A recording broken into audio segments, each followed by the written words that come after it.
Conference room होती, सगळेजण मीटिंगसाठी जमले होते. अशा वेळेला कलिग्स एकमेकांशी बोलत होते. मॅनेजरनी एंट्री केली. यावेळेसचा रिव्ह्यू थोडा खराब होता. रेव्हेन्यू आपला लॉस झाला होता हे सर्व कुठे ना कुठेतरी कलिग्सला माहिती होतं. प्रत्येक जण ऐकण्याच्या तयारीनेच आला होता. मॅनेजरनी आल्यासरशी चालू केलं. प्रत्येकाला काही ना काहीतरी टॉन्टिंग म्हणा किंवा काही ना काहीतरी जाब विचारण्यात आला. त्या दरम्यान संजूलाही विचारण्यात आलं आणि संजूला कुठेतरी ते एक अपमानास्पद वाटलं, की सगळ्यांसमोर सगळ्यांच्या देखत मलाच टार्गेट करून विचारलं जातंय, मलाच पिन पॉइंट केलं जातंय. जबकि आम्हा सगळ्यांचा जो परफॉर्मन्स आहे तो कदाचित एकच लेवलचा आहे. आता मात्र संजूने पूर्णतः स्वतःवरचा ताबा जो आहे तो गमावला आणि पटकन बोलून टाकला, "मॅडम मी एकटाच नाही ह्याच्यामध्ये" आणि असं बोलून तो तात्पडीने बाहेर पडला. Cut to situation number 2.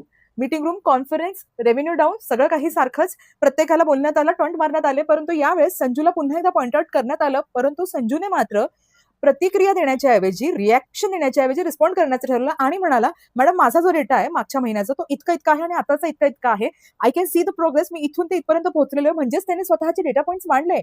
And cut to situation number 3, ज्याच्यामध्ये सगळं काही same, revenue down, conference room अर्थात कलिग्स वगैरे वगैरे. आणि ह्याच्यामध्ये संजूला पुन्हा एकदा टार्गेट करण्यात आलं, पॉइंट आउट करण्यात आलं. यावेळेस संजूकडे डेटा पॉइंट्स रेडी नव्हते. परंतु त्याने मॅनेजरला सांगितलं, "माझ्याकडे काही आता डेटा पॉइंट्स रेडी नाहीये, पण माझ्या अंदाजाने मी इथून ते इथपर्यंत गेलेलो आहे. इफ यू अलाउ मी सम टाइम, मी तुम्हाला हे डेटा पॉइंट्स नक्कीच प्रूव्ह करून दाखवू शकतो." म्हणजेच काय, सिच्युएशन तीच, घडलेली परिस्थिती ही तीच, पण ही तिन्ही रिएक्शन्स वेगवेगळ्या. एकामध्ये तो कुठेतरी तयार नव्हता, दुसऱ्यामध्ये डेटा पॉइंटसह तयार होता आणि तिसऱ्यामध्ये he was losing his control. आपल्याला काय करायचंय हे अर्थात आपल्यालाच ठरवायचंय. तुम्ही काय करणार आहात? कमेंटमध्ये नक्की कळवा. धन्यवाद.